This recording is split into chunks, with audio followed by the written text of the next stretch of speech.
এখানে একটা স্থায়ী চুম্বকের কারণে তার চারপাশে চুম্বক ক্ষেত্র তৈরি হবে।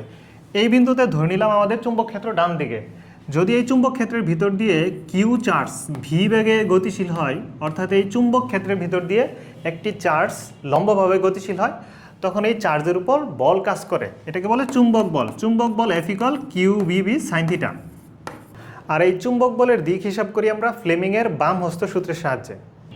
এখানে মনে রাখতে হবে চুম্বক ক্ষেত্রের দিক হিসাব করা হয় ফ্লেমিংয়ের ডান হস্ত সূত্রের সাহায্যে, আর চুম্বক বলের দিক হিসাব করা হয় ফ্লেমিংয়ের বাম হস্ত সূত্রের সাহায্যে।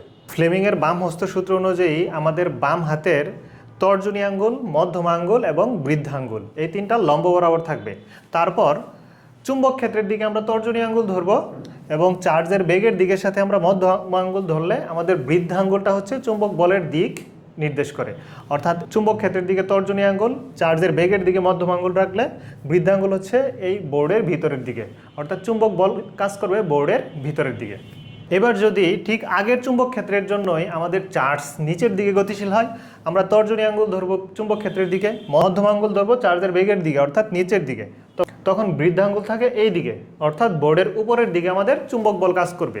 আর এটাই হচ্ছে ফ্লেমিংয়ের বাম হস্ত সূত্র।